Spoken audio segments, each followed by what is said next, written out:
Bonjour à tous, on va continuer nos petites vidéos avec nos baguettes, baguettes de sourcier. On aurait pu commencer par le Béline, le tarot de Béline ou les autres tarots dont je dispose.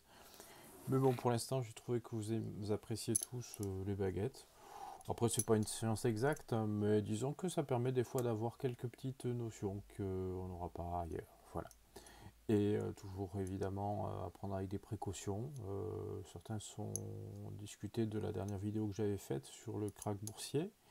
Une perte de 22% n'est pas anodin en espace de 2 mois sur des bourses internationales. Et des fois, il y a pire que tout, pire que la bourse, à savoir des négociations inter-États qui ne se voient pas sur les marchés, parce que les marchés sont dopés par de la finance parfois opaque, hein, et derrière les États, c'est des peuples qui sont ensevelis sous les impôts, les taxes, on en sait quelque chose. Aujourd'hui, on va aller dans un autre sujet, ça va être le sujet de l'Ukraine. Et on a vu une attaque notamment qui est décrite dans les médias, c'est l'attaque de la ville de Soumy notamment, avec un bombardement entre autres par les Russes de soi-disant d'un quartier résidentiel qui aurait fait des enfants, des victimes enfants et des familles. Donc on va regarder ça de plus près, sachant que on a une autre info qui circule dans les milieux journalistiques, mais aussi reporters de guerre, et des gens sérieux, hein, c'est pas les BFM et le reste, c'est des gens qui sont libres et qui ont du courage. Et dans ce cas de figure, on parle surtout d'officiers ukrainiens et officiers de l'OTAN qui étaient réunis dans une salle de conférence notamment, officiellement pour regretter leurs camarades perdus sur le sol ukrainien ou sur Kursk, et officieusement c'est pour préparer autre chose. Donc les Russes ont profité de la présence de cette centaine d'officiers pour les faire passer de l'autre côté. C'est la guerre là-bas, donc je crois que si ça avait été l'inverse, ça aurait été pareil. Donc voilà. Donc on va regarder ce qui se passe. On parle aussi d'un enchaînement de situations qui ferait que les Russes ayant frappé la zone très ciblée, comment ça s'appelle, de cet espace de conférence, on aurait pu avoir une attaque tout simplement de la part des Ukrainiens sur le quartier résidentiel. Ça rappelle l'attentat ou non, la frappe du marché de Mercalé par les Bosniaques sur Sarajevo pendant le début de la guerre en ex-Yougoslavie. Enfin, le début, non, c'était bien entamé de mémoire. Et dans ce cas de figure, on avait longtemps accusé les Serbes et on avait bombardé les Serbes en se servant de l'attaque du marché de Mercalé. Et il s'est avéré que c'était un obus bosniaque qui avait frappé le marché lui-même. Donc, se bombarder soi-même, des fois, est très utile. C'est la guerre, malheureusement, et avec tous les côtés affreux des politiques, etc. Donc on va regarder finalement ce qui s'est passé vraiment sur Soumis, ou ce que nous disaient les baguettes, ou voilà.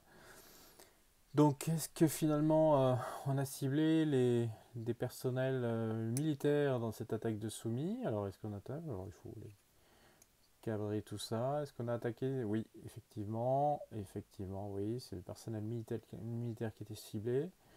Y a-t-il des membres de l'OTAN qui ont été ciblés? Alors, oui, visiblement, carrément, ouais. Euh, Est-ce que les personnalités civiles étaient ciblées par les Russes? Alors, de toute manière, c'est pas leur style. On sait depuis le début de la guerre que les civils, ils savent que à chaque civil tombé, c'est des ennemis futurs, donc ils évitent. Est-ce que la frappe présidentielle est autre que russe? Visiblement, on dirait. Est-ce que la frappe présidentielle est autre que russe? Oui. S'agit-il de troupes directement ukrainiennes? S'agit-il de troupes manipulées et ukrainiennes? Donc ça pourrait être aussi des mercenaires, etc., sous ordre. Donc là, on a déjà des éléments qui corroborent finalement ce que disent certaines personnalités du monde des reporters de guerre. Donc voilà, donc à suivre de très près.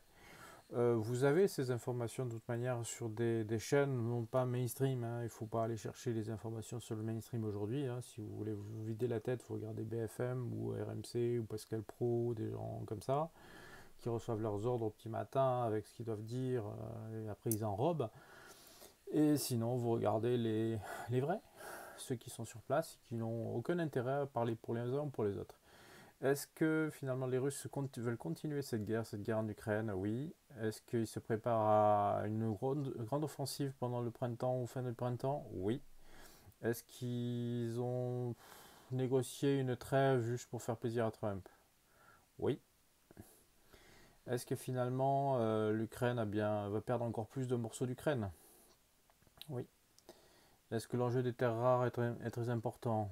Oui. Est-ce que les terres tout court de l'Ukraine sont très importantes?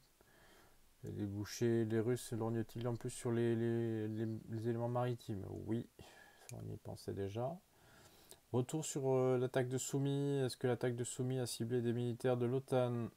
Oui, on est plus chaud là, on voit que c'est plus franc. Y a-t-il des militaires ou des officiers? Des officiers dans les deux cas, ce sont essentiellement des officiers, oui, bon, en fait. Les Russes ont tendance à cibler énormément les officiers de l'OTAN depuis le début du conflit, qui sont sur l'Ukraine. Alors ça fait pas plaisir, je sais, aux militaires qu'on balance ce truc-là, mais voilà, alors ils vont être taxés dès qu'ils sont sur le sol ukrainien. Ces gens sont officiellement des mercenaires. Mais néanmoins, ils sont de nationalités diverses, hein. Il y a beaucoup d'Allemands, de Français, de Polonais.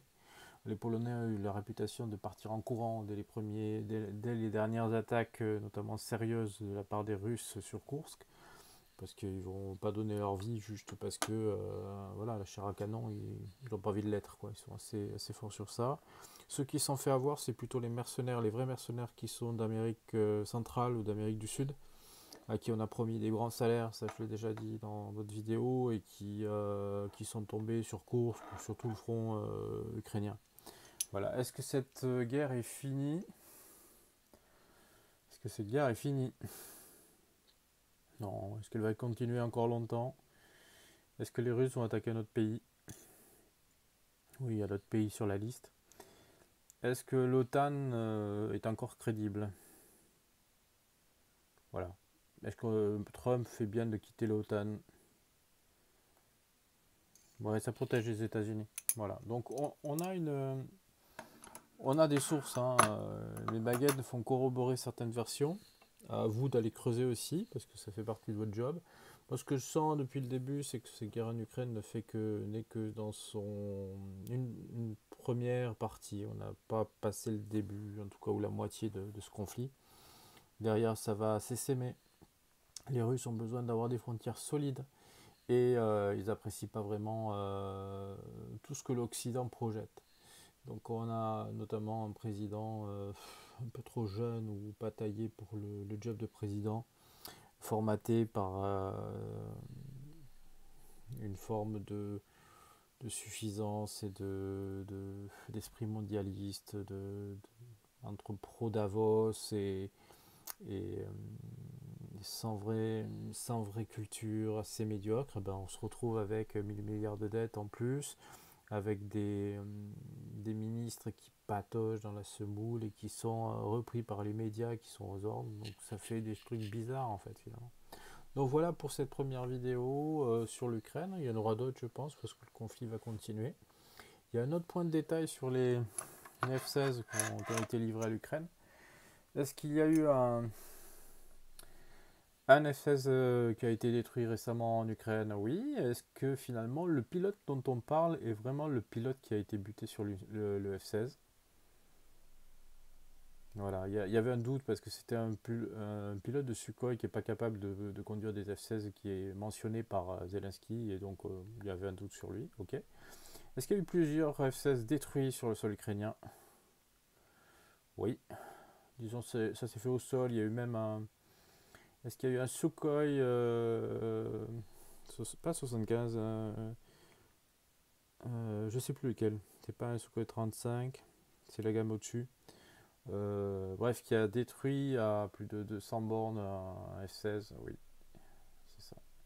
Donc il y a des choses qui sont passées, qui sont avérées. Après, dans nos médias, on n'entendra pas forcément parler. Il faut vraiment aller chercher sur tout ce qui est reporter de guerre et information brute, encore une fois.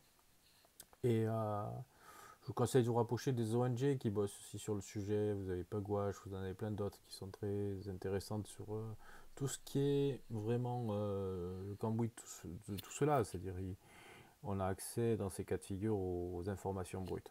A très bientôt et pour une autre vidéo et partagez si vous êtes intéressé et on continuera. Alors à la fois ce mélange d'informations mais aussi